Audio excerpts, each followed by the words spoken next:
Mediapro, c'est un service des églises, en l'occurrence de la conférence des églises de Suisse romande, des églises protestantes de Suisse romande, pour diffuser des informations sur le fait religieux. C'est une grande famille qui se recompose.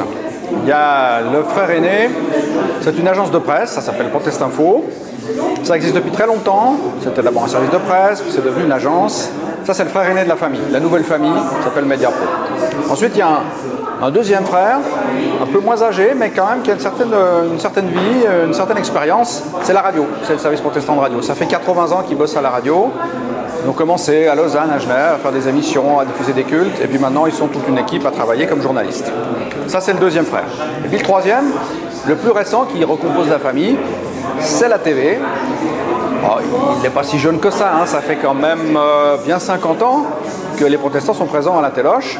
Ils sont présents à la télévision suisse romande avec un service qui produit des magazines, qui produit des cultes comme à la radio. Alors toute cette équipe-là, ils vont former une famille. Mais quand on forme une famille, ça ne veut pas dire qu'on fusionne.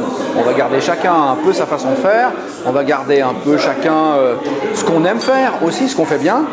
Mais surtout, ce qu'on va faire des réunions de famille. Et de temps en temps, comme on fait dans une bonne famille recomposée, on a besoin de se voir pour discuter ce qu'on fait les uns les autres. Et puis ça va nous donner des idées.